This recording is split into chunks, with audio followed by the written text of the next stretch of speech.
नमस्कार, स्वागत है आपका ग्राउंड न्यूज़ नेटवर्क में।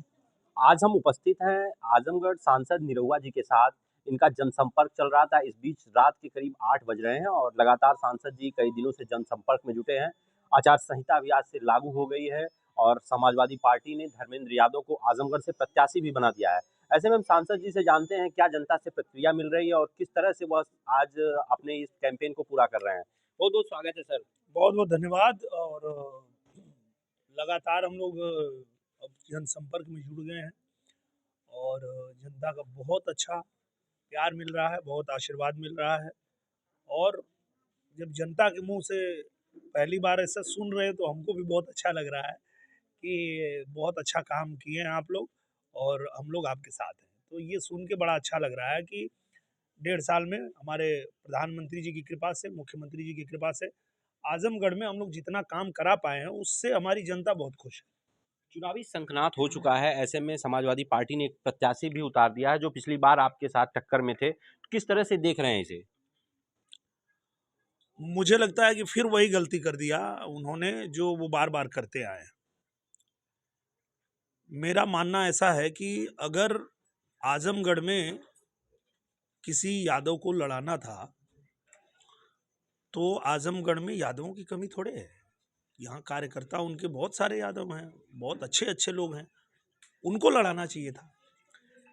ये इस बार फिर उन्होंने साबित कर दिया कि समाजवादी पार्टी के लिए सिर्फ उनके परिवार में जो यादव हैं वही यादव हैं, बाकी वो किसी को कुछ समझते नहीं हैं। गाजीपुर में लड़ाना था तो वहाँ पे उनको दे दिए, अफजाल अंसारी जी को दे दिए। और यहाँ आजमगढ़ में लड़ाना था तो फिर अपने घर से ही भेज दिए फिर दोबारा। तो ये मुझे नहीं लगता है कि ठीक है उनको। ऐसे में चर्चाएं ये भी आ रही हैं कि आप कह रहे हैं आपके बड़े भैया को ही टिकट दे दिया गया होता। ये ज़्यादा अच्छा होता। आप भाई से भी लड़ते? हाँ, क्योंकि मैं भाई से यही सीखा हूँ, मेरे भाई ने ही, वो मेरे गुरु हैं और वो उन्होंने ही ये शिक्षा मुझे दिया है कि जब आप धर्म युद्ध में उतरो तो ये मत देखो कि सामने भाई है कि बेटा है कि बाप है, ये नहीं देखना है। क्योंकि जो द्रोणाचार्य सामने से जब आए तो अर्जुन को उनसे लड़ना पड़ा, चाहे वो कृपाचार्य सामने से आए तो अर्जुन को लड़ना पड़ा, भीष्म पितामह सामने से आए तो अर्जुन को लड़ना पड़ा। कृष्ण ने यही तो सिखाया कि इस धर्म युद्ध में सामने कौन आ रहा है वो मत देखो, तुम्हारा धर्म है लड़ना और तुमको लड़ना पड़ेगा। अगर ये रण छोड़ के भागोगे तो तुमको ये दुनिया माननीय नहीं कहेगी, फिर ये दुनिया तुमको भगोड़ा कहेगी। तो ये ज्ञान तो मुझे मेरे गुरु से ही मिला है, विजय लाल यादव जी से ही मिला है, उन्होंने ही मुझे सिखाया है। तो अगर मेरे सामने वो भी आते तो मैं लड़ता ना उनसे। तो आपके भाई साहब इस समय चुनावी गाना भी गा रहे हैं और कह रहे हैं कि हम जहां भी आप चुनाव लड़ेंगे वहां प्रचार करने भी जाएंगे, तो आमना सामना भी होगा मुझे लगता है कि उन्हीं को टिकट मिलना चाहिए था आजमगढ़ से। आजमगढ़ से। अगर यादव ही लड़ाना था तो विजय लाल यादव को भेजना चाहिए था, क्योंकि वो यहीं के हैं, जीतेंगे हारेंगे कुछ भी करेंगे यहीं रहेंगे, कहाँ जाएंगे वो। क्योंकि ये लोग सैफई से जब आते हैं तो जीतते हैं चाहे हारते हैं भाग जाते हैं, यहाँ रहते ही नहीं हैं। कम से कम विजय लाल यादव अगर यहाँ टिकट पा गए होते या रमाकांत यादव या और भी जितने लोग यहाँ पे हैं उनको लड़ाते तो वो जीतते हारते यहीं रहते, यहाँ की जनता के बीच में उनकी क्या समस्या है समझते और उस पर काम करते। तो ये अगर हुआ होता तो ये ज़्यादा अच्छा होता अगर विजय लाल यादव जी को टिकट दे दिए होते तो। ऐसे में सर आपकी तैयारी जो धर्मेंद्र जी लड़े थे वह तो आजमगढ़ दिखे नहीं, आपकी किस तरह से तैयारी है? आप कितनी जीत के लिए आश्वस्त हैं अपने? मुझे लगता है कि जनता के हाथ में होता है कि जनता क्या निर्णय लेती है। और हम लोग जो सीखते हैं अपने प्रधानमंत्री जी से, अपने मुख्यमंत्री जी से, वो ये सीखते हैं कि हमको जनता के सेवा के लिए हम आए हैं। तो जनता की सेवा हमको करना है, जनता के लिए काम करना है और उसके बाद जनता खुद ही तय करती है कि हमारे बीच में रहने वाला जो है, जो हमारे साथ है, हम उसको फिर से जिताएंगे तो फिर हमारे लिए काम करेगा।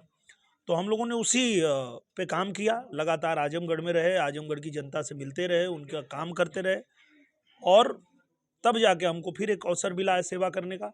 और हम सेवा करने आए हैं तो हम सेवा ही करेंगे। ऐसे में सर अब तक कितनी तैयारी हो चुकी है, कहाँ-कहाँ कैंपेन हो चुका है और क्या अगले चुनाव में अगर आप जीतते हैं तो क्या होगा अगला कदम आपका? देखिए, जो विकास है वो एक सतत प्रक्रिया होती है। ऐसा नहीं कि आपने कुछ एक काम कर दिया उसके बाद वो पूरा हमेशा के लिए रहेगा, अब उसमें कुछ और नहीं करना पड़ेगा, ऐसा नहीं होता है। हम लोगों ने जो काम किया है उसको और अच्छा करने के लिए, अब मान लीजिए एक सड़क बन गई, तो अब आगे उसमें डिवाइडर भी बनना चाहिए, वो और सुंदरीकरण भी होना चाहिए। अब जैसे एयरपोर्ट चालू हुआ है, तो यहाँ से अभी एक लखनऊ के लिए 19 सीटर चालू हुई है, पर वो अंतर्राष्ट्रीय हवाई अड्डा बना करके और दुबई और दिल्ली और मुंबई के लिए भी हम फ्लाइट शुरू कराएंगे। ये भी हमारे लिए काम है। इसके अलावा जो हमारा भैरवनाथ कॉरिडोर है उसको कराना है। जो हमारा आजमगढ़ का तमसा नदी रिवर फ्रंट है उसको, ये सारी चीज़ें जो मैं बता रहा हूँ ये ऑलरेडी मैं दे चुका हूँ, प्रधानमंत्री जी को दे चुका हूँ, मुख्यमंत्री जी को दे चुका हूँ, और उनका भी यही कहना है कि जनता सहयोग करेगी और आप आइए, जीत के आइए और ये सब करेंगे, ये सब तो होगा ही। ऐसे में समाजवादियों का ये कहना है, ये जो आपने एयरपोर्ट उड़ाई है, सॉरी जहाज जो उड़ाई है एयरपोर्ट से, हाँ। यह मात्र चुनाव के समय है।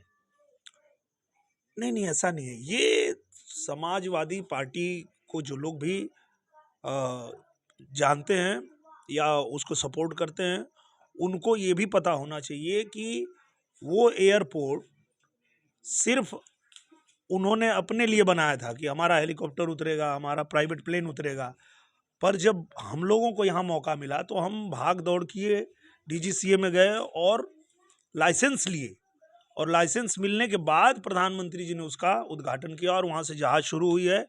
और मैं उन सब लोगों को ये बता देना चाहता हूँ कि कितना भी जोर लगा लें, कितना भी ताकत लगा लें, जब प्रधानमंत्री जी एयरपोर्ट पे ऐसे हाथ पकड़ के हमको कह दिए कि इसको बनवा दो पूरा और यहाँ से दिल्ली, बम्बई, दुबई की उड़ानें शुरू करवाओ, तो वो तो हम करके रहेंगे, उसको कोई रोक नहीं पाएगा।